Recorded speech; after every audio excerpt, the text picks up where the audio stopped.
नमस्कार दोस्तों, स्वागत है आपका ए टू जेड स्टोरीज अद्भुत ऑफिशियल पर। करण पिशाचनी और तांत्रिक भाग दूसरा। अगले दिन शाम को यज्ञ हवन शुरू हुआ। दिया एक कमरे के अंदर बंद थी। गुरुदेव ने अपना और दिया की देह बंधन कर रखा था। शाम जितना बढ़ता गया, चारों तरफ हवा की गति भी उतनी ही बढ़ती गई। हवा की वजह से आसपास के पेड़ों की शाखाएं टूटने लगी।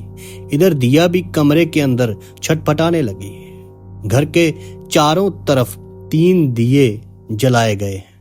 गुरुदेव अपने गंभीर आवाज में मंत्र को पढ़ते जा रहे हैं। अंधेरा बढ़ता गया। सड़े मांस और मलमूत्र के दुर्गंध से पूरा वातावरण ऐसे दूषित हुआ कि सभी भागकर अपने घर के अंदर चले गए। केवल गुरुदेव, शारदा देवी और जमींदार हरीश चंद्र वहीं बैठे रहे। इसी तरह रात्रि की प्रथम, द्वितीय तथा तृतीय पहर बीता। कमरे के अंदर दिया पागलों की तरह चीजों को तोड़ने लगी।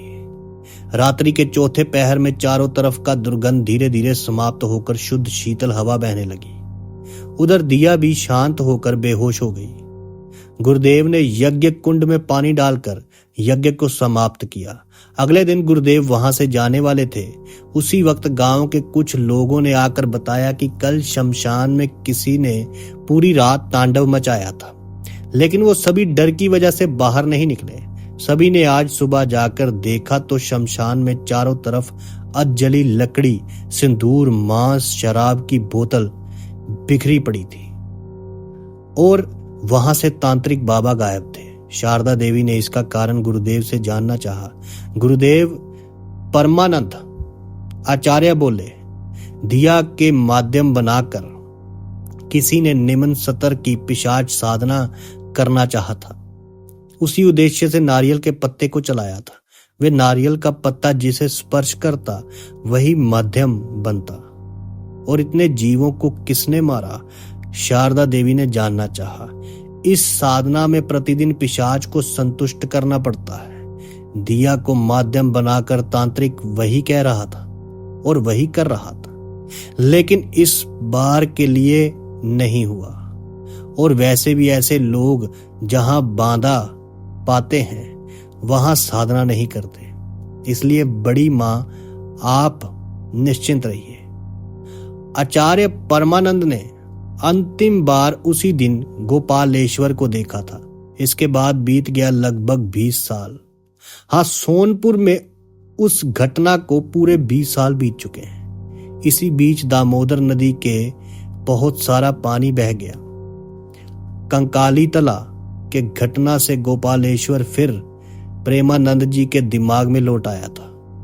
विजयकांत द्वारा पिशाच साधना दर्शन करने की घटना को कुछ महीने बीत चुके हैं, जिसे गोपालेश्वर ने इस बार करण पिशाचनी साधना में असफल होकर कंकाली तला को छोड़ा। उसी के बारे में थोड़ा जान लेते हैं। गोपालेश्वर वर्तमान में करीमपुर के पास रहता है। जलंगी नदी, जहां भागीरथी नदी गंगा नदी में मिला है, वहां के महाशमशान में उसने डेरा डाला है। घर को छोड़े हुए उसे 35 साल बीत गए हैं। शुरुआत में एक तांत्रिक का साथ पाकर उसका रास्ता ही बदल गया था। उस तांत्रिक ने करण पिशाचनी साधना में सिद्धि लाभ किया था। उस तांत्रिक में कई रहस्यमय शक्ति व सही भविष्यवाणी करने की क्षमता थी। भोपाल ये देखकर बहुत ही अचंभित हुआ था। पंडित राम के घर में हमेशा ही सुख की कमी पर मेहनत ज्यादा था। ये देखकर भोपाल ने मन बना लिया था कि उसे पिशाच साधना करना ही होगा। उसने इस साधना के प्रभाव और अर्थ को कभी समझना नहीं चाहा। वे केवल शक्ति चाहता था जो उसे आम मनुष्य की श्रेणी से कहीं गुना ऊपर ले जाए। मां की मृत्यु से ये पथ और सरल हो गया। पिताजी के साथ उसका कभी नहीं बनता, इसलिए उनसे डरता भी नहीं था। इसकी शुरुआत जब पिताजी को पता चल गया, तभी वे समझ गए थे कि ये घर छोड़ना ही पड़ेगा। छोड़ना नहीं पड़ा, पिताजी ने ही भगा दिया। इसके बाद इतने सालों में उसने कितने ही तांत्रिकों को अपना गुरु बनाया उसे याद नहीं। इतने सालों से उसने बहुत सारा त्याग किया है, जितना संभव था उससे ज्यादा खुद को गंदा बना लिया। साधना के कारण मलमूत्र को भी खाया तथा मरे हुए मनुष्य का सड़ा मांस खाने में भी उसने कभी नहीं हिचकिचाया। धीरे धीरे खुद को तैयार किया। कभी कभी साधना में असफल हुआ तो कभी सफल भी हुआ। अब बहुत सारे पिशाच पिशाचनियां उसके वश में हैं, लेकिन कर्ण पिशाचनी सिद्धि में वो अब भी असफल है। पिछले कुछ ग्रहणी अमावस्या को उसे इसमें भी सिद्धि प्राप्त होने वाला था, लेकिन एक अनजाने आदमी ने उसके सारे मेहनत पर पानी फेर दिया। उस दिन ही वे उसे समाप्त कर देता अगर वे यज्ञ स्थल सीमा के बाहर ना रहता। उस दिन देवी कर्ण पिशाचनी प्रकट होकर भी चली गई। इसके बाद पिछले 1 साल से खोजते हुए उसने पिछले महीने ही उस व्यक्ति का पता लगा लिया है। उसके एक वशीभूत पिशाची ने उसका पता लगा लिया। उस व्यक्ति का नाम विजयकांत और घर वर्धमान में है। वर्तमान में वे यहीं पर रह रहा है, इसलिए गोपालेश्वर भी यहाँ उपस्थित हुआ है। एक बार साधना में बैठने के लिए विजयकांत का शव उसे चाहिए, वरना साधना पूर्ण नहीं होगी। लेकिन पिछले 1 महीने से बहुत कोशिश करने के बाद भी वे विजयकांत का कुछ भी नहीं बिगाड़ पा रहा। किसी ने उसका देह बंधन करके रखा है। किसने किया, क्यों किया, गोपालेश्वर को कुछ भी समझ नहीं आ रहा। इसका मतलब क्या कोई उसका प्रतिद्वंदी भी है? शायद उस प्रतिद्वंदी से उसे सावधान रहना होगा। इधर विजयकांत पिछले कुछ दिनों से परेशान है। जिस घर में वे रहता है वहां कुछ अजीब घटनाएं होने लगी हैं। बीच बीच में विजयकांत को लगता है कि उसके अलावा इस घर में कोई और भी है। विजयकांत उन्हें देख नहीं पाता, लेकिन उनका अस्तित्व महसूस करता है। 1 महीने पहले भी यहाँ सब कुछ ठीक था, लेकिन अचानक ऐसा ना जाने क्यों होने लगा। इन अंधेरी परछाइयों ने विजयकांत का जीना मुश्किल कर रखा है। चलते वक्त बाधा बनते, खाने में गंदी चीजें मिला देते, साफ सुथरे कमरे में कचरा फैला देते। विजयकांत को कोई हानि नहीं पहुंचाते, लेकिन हमेशा परेशान करते रहते। परेशान होकर विजयकांत ने गुरुदेव प्रेमानंद जी को एक चिट्ठी लिखा। कंकाली तला से घर लौटने के बाद गुरुदेव से फिर वे नहीं मिल रहा था। उसके 6 महीने बाद ही वे एक स्कूल शिक्षक की नौकरी लेकर वर्धमान से यहाँ करीमपुर चला आया। इसके बाद घर भी नहीं जाना हुआ। इच्छा यह है कि पूजा की छुट्टी में वे घर जाएगा, लेकिन इसी बीच ये सभी अद्भुत घटनाएं शुरू हो गई। कुछ दिनों बाद उनके स्कूल सहकर्मी जयदीप ने सभी शिक्षकों को अपने घर काली पूजा के लिए आमंत्रित किया। वो विजयकांत से बोले, हर साल कुछ ग्रहणी अमावस्या को हमारे यहाँ बड़ी धूमधाम से काली पूजा होती है। इस बार तुम्हें भी आना होगा। ये भद्रपद महीने वाली कुछ ग्रहणी अमावस्या है। जयदीप और भी ना जाने क्या क्या बोल रहे थे, लेकिन विजयकांत के कानों में कुछ भी नहीं जा रहा था। वो मन ही मन कंकाली तला के उस भयानक रात में लौट गया था। 1 साल होने वाला है, लेकिन उस रात का आतंक अब भी उनके सीने में है। जयदीप जी, अमावस्या कब है? अभी 12 दिन बाकी है, इस शनिवार के अगले शनिवार। बिना कुछ बोले ही विजयकांत उठ खड़े हुए और चलते हुए मन ही मन सोचने लगे कि एक तो अमावस्या है और वे भी शनिवार को। उस दिन वो कहीं भी नहीं जाएंगे, घर से बाहर ही नहीं निकलेंगे। गुरुदेव को चिट्ठी मिली या नहीं, क्योंकि अभी तक कोई उत्तर नहीं आया। देखते ही देखते 10 दिन बीत गए। विजयकांत इन दिनों चिंता से आधा हो गया है। उसे ऐसा लगा कि कुछ बहुत ही भयानक और अशुभ होने वाला है। उसे घर चले जाना चाहिए था, लेकिन अब देर हो गई। गुरुदेव ने कहा था कि गोपालेश्वर तांत्रिक उसे जरूर हानि पहुंचाएगा। विजयकांत मन ही मन सोचता रहा कि उस बार बच गया था, लेकिन इस बार अगर कुछ हुआ तो उसे कौन बचाएगा। देखते ही देखते शनिवार आ गया। उधर शुक्रवार से ही गोपालेश्वर अपने काम में व्यस्त है। यज्ञ कुंड बनाया जा रहा है और इस बार वे पंचमुंडी के आसन पर साधना करना चाहता है। ऊपर युक्त पेड़ के नीचे पंचमुंडी का आसन बनाया जा रहा है। इसमें लगने वाले 5 सिर शनिवार शाम तक जुगाड़ हो जाएंगे। नाग, बंदर, सियार, चंडाल और अकाल मृत्यु से मरे किसी मनुष्य का सिर, इन 5 कट्टे सिरों की जरूरत होगी। आसन के नीचे उसे 5 कोनों में गाड़ देना होगा। उसके ऊपर आसन तैयार करके गोपालेश्वर साधना करने बैठेगा। शनिवार 24 घंटे में 4 बार चावल, मांस और शराब देकर पिशाच को भोग लगाना होगा, तभी वो संतुष्ट होंगे। सभी आवश्यक चीजों का इंतजाम हो गया है। शनिवार रात गोपालेश्वर को साधना करने बैठना है। शुक्रवार को विजयकांत स्कूल नहीं गया। वे घर के दरवाजे व खिड़कियों को बंद करके बैठा रहा। आज शनिवार है। चिंता की वजह से विजयकांत पूरी रात सो नहीं पाया। भोर होते ही कोई उसके दरवाजे को खटखटाने लगा। बहुत देर तक वे डर के कारण बिस्तर से नहीं उठा। वे बिस्तर पर तब तक बैठा रहा जब तक बाहर से गुरुदेव प्रेमानंद की आवाज नहीं सुनाई दिया। गुरुदेव की आवाज को सुनते ही वे दौड़कर गया और दरवाजे को खोल दिया। फिर उनके चरणों में गिरकर रोता रहा। प्रेमानंद जी ने उसे शांत कराया। विजयकांत ने पिछले 1 महीने के घटनाएं गुरुदेव से बता दिया। सब कुछ सुनकर प्रेमानंद आचार्य बोले, आज उपवास रहो क्योंकि तुम्हें बहुत सारे कार्य करने हैं। मैं भी उपवास रहूंगा। मुझे नल दिखाओ, पहले मैं नहा लेता हूं। तुम भी नहा लेना, तब तक मैं एक बार शमशान होकर आता हूं। लौट कर सब कुछ बताऊंगा, तब तक जप करना क्योंकि मन को सख्त करना होगा। आज तुम्हें बहुत कुछ करना है। विजयकांत ने गुरुदेव के कहे अनुसार सभी कार्य किए। गुरुदेव के शमशान जाने के बाद वे नहा धोकर गुरुदेव के बताए मंत्र का जप करने लगा। प्रेमानंद जी लौटकर विजयकांत से बोलते रहे, मैंने चिट्ठी पाकर तुम्हारे ग्रह नक्षत्र की गणना किया था। जल्द ही कोई मुसीबत आने वाली है। इसमें प्राण हानि का योग भी है। इसलिए समय न व्यर्थ करते हुए मैं यहाँ पर आने के लिए रवाना हो गया था। मुझे हमेशा संदेह था कि गोपालेश्वर कपाली तांत्रिक इतनी आसानी से अपने साधना भंग करने वाले को नहीं छोड़ेगा, लेकिन इतनी जल्दी वे तुम्हें खोज लेगा ये मैंने नहीं सोचा था। लेकिन मुझे पहले ही सोचना चाहिए था कि इनके पास वशीभूत प्रेत पिशाच भी रहते हैं जो तांत्रिक के कई कार्यों को करते हैं। शायद यही प्रेत तुम्हें परेशान कर रहे थे। तुम्हारे देह बंधन था इसलिए कुछ नहीं कर पाए, लेकिन आज फिर गोपालेश्वर कर्ण पिशाचनी साधना में बैठेगा। मैं उसके सामग्री व साधना स्थल को देखकर आ रहा हूँ।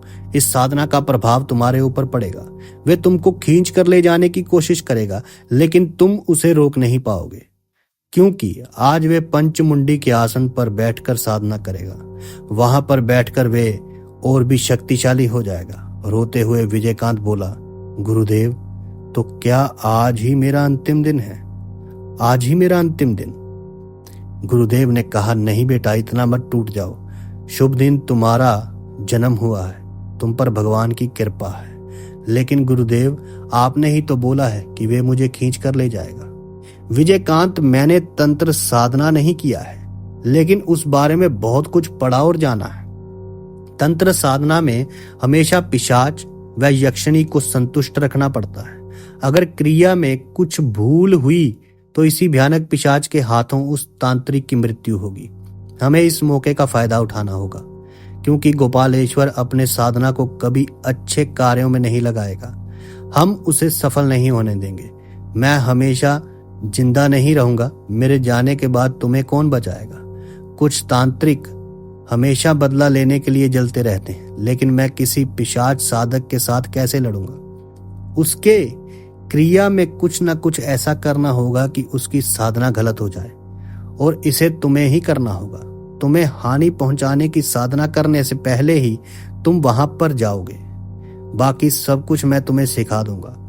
वहां से कुछ ही दूरी पर मैं रहूंगा। तुम्हें डरने की कोई जरूरत नहीं। धीरे धीरे शाम हुई। विजयकांत गुरुदेव के कहे अनुसार शमशान में बने देवी काली मंदिर के पास जाकर बैठ गया। शमशान में थोड़े अंधेरे वाले स्थान पर गोपालेश्वर ने अपने साधना स्थल को सजाया है। गोपालेश्वर कपाली तांत्रिक नदी में नहाने के लिए जाने वाला है। विजयकांत सब कुछ देख रहा है, और कुछ ही दूरी पर प्रेमानंद जी भी सब पर ध्यान रख रहे हैं। गोपालेश्वर नहाने के लिए नदी की तरफ गया। आसन के पहरे के लिए उसने अपना चेला वहां बैठा कर रखा है। गोपालेश्वर नहाने के बाद यज्ञ कुंड के सामने आकर बैठ गया। उसने मंत्र पढ़ते हुए पूजा को आरंभ किया। चारों तरफ का परिवेश बदलता गया। साधना स्थल के आसपास तेज हवाएं बहने लगी और चारों तरफ एक सड़ा गंध फैलने लगा। धीरे धीरे बिना आवाज किए विजयकांत वहां खड़ा हुआ जहां पर गोपालेश्वर का चेला पंचमुंडी आसन तैयार कर रहा है। चेला 5 सिरों को मिट्टी में खोदकर वहां सजा रहा था। विजयकांत वहीं पर बैठ गया। उसे देखकर चेले ने जल्दी से 5 सिर को 5 कोने में गाड़ दिया। ये देख विजयकांत को उल्टी आ रही थी। पूरे दिन का उपवास, शरीर आतंकित, मन तथा उसके ऊपर ये भयानक दृश्य और दुर्गंध उसे पागल करने लगा। विजयकांत की इच्छा हुआ कि यहां से भाग जाए, लेकिन इससे तो उसका कोई लाभ नहीं होगा। मन को सख्त करके विजयकांत वहीं पर बैठा रहा। इधर एक बार विजयकांत को देखकर गोपालेश्वर और भी उत्तेजित हो गया। उसने सोचा कि शायद उसके मंत्र ने काम करना शुरू कर दिया है। इसी वजह से गोपालेश्वर और भी तेजी से मंत्र पढ़ने लगा। यज्ञ समाप्त करते वे पंचमुंडी के आसन पर बैठेगा। बीच बीच में वे अपने गले में शराब डाल रहा है, क्योंकि इस साधना का सबसे महत्वपूर्ण उपकरण शराब है। पंचमुंडी आसन लगभग तैयार हो चुका था। विजयकांत ने देखा कि उसके पास सामने ही गोपालेश्वर के चेले ने बंदर का सिर मिट्टी में गाड़ा था। आसन का कार्य समाप्त करके वे चेला नदी की तरफ चला गया। यही तो सही मौका है, जो भी करना है अभी करना होगा। गोपालेश्वर उधर यज्ञ को घी पिलाने में मस्त थे। आते वक्त लाए एक खुरपी को अपने जेब से निकाल विजयकांत ने जल्दी से बंदर के सिर को वहां से खोदकर बाहर निकाला, फिर उसे पीछे नदी की तरफ फेंक दिया। इस काम को करते वक्त विजयकांत का हाथ कांप रहा था। ऐसा लग रहा था कि वे बेहोश हो जाएगा, लेकिन फिर भी किसी तरह उस जगह को पहले जैसे मिट्टी से भर दिया। अब यहां से भागना होगा। विजयकांत चुपचाप वहां से उठकर काली मंदिर की तरफ चलता बना। वहां पर गुरुदेव हैं। यज्ञ समाप्त कर गोपालेश्वर अपने आसन से उठ खड़े हुए। अब उन्हें पंचमुंडी के आसन पर बैठना है। आसन के पास ही देखा तो विजयकांत अपनी जगह पर नहीं था। फिर देखा कि वे तो काली मंदिर के चौखट पर बैठा है। बैठे रहने दो, सही वक्त पर वे अपने आप यहां चला आएगा। पंचमुंडी के आसन पर बैठकर गोपालेश्वर ने अपनी देश शुद्धि व बंधन किया। आसन पर बैठकर जप शुरू करते ही उसे कोई अदृश्य शक्ति वहां से हटने के लिए मजबूर करता रहा। गोपालेश्वर जितनी सख्ती से बैठने की कोशिश करने लगा, प्रतिरोध उतना ही ज्यादा बढ़ता गया।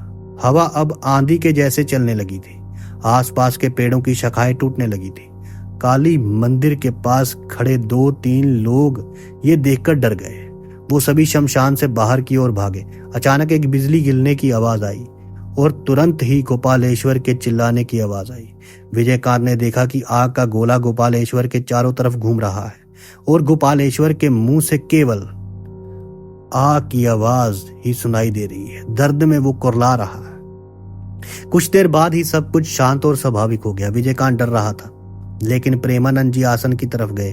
वहां पर पहुंचकर देखा तो गोपालेश्वर अपनी अंतिम सांसें ले रहा था। प्रेमानंद जी बोले, गोपाल, मैं प्रेमानंद, मुझे पहचाना? बचपन में मैं जिसके साथ खेला था, क्या उसे भूल सकता हूं? क्या इस कार्य को तुमने अंजाम दिया? नहीं भोपाल, मैंने अपने हाथों से कुछ भी नहीं किया, लेकिन मैं अगर ऐसा ना करवाता तो तुम एक निर्दोष की जान ले लेते। अब तुम ही बताओ, ऐसा मैं कैसे होने देता? अंत में जो करना था तुम्हारे पिशाच ने ही कर दिया। भोपाल, तुम्हारे साधन कार्य में गलती हुई है। गोपालेश्वर धीरे धीरे बोला, पिताजी की बात ही सत्य हुई नंद। उन्होंने मुझसे एक बार कहा था कि मेरी अकाल मृत्यु होगी। गोपालेश्वर वही अकाल मृत्यु मारा गया। इसलिए प्रेमानंद जी ने उसके शव को नदी में डाल दिया और फिर खुद नहाकर विजयकांत के घर पहुंचे। अगले दिन गुरुदेव अपने घर लौटेंगे, इसलिए विजयकांत ने पूछा, किसने मारा तांत्रिक को और क्यों? पंचमुंडी आसन गलत है, ये जाने बिना ही गोपालेश्वर साधना करने बैठा था। लेकिन करण पिशाचनी इतनी बड़ी गलती बिल्कुल भी माफ नहीं करेगी। करण पिशाचनी ने ही गोपालेश्वर को मारा। इसलिए करण पिशाचनी साधना बहुत ही भयानक है। थोड़ी सी गलती भी जान से हाथ धोने के लिए बहुत है। जो भी हो, तुम्हारे ऊपर से मुसीबत कट गई। मैं अब तुम्हारे देह बंधन को खोल देता हूं। अब बिना किसी चिंता के अपना स्वाभाविक जीवन बताओ। करण पिशाचनी साधना आसान नहीं दोस्तों। इसको जो भी करता है वो सफल होने के बावजूद भी मृत्यु को ही धारण करता है, और असफल होने पर तो मिलती ही मृत्यु है। तो इन चीजों में फंसने से अच्छा है तुम परमात्मा का नाम लो। जल्दी मिलते हैं एक नई वीडियो के साथ। तब तक के लिए आप सबका धन्यवाद।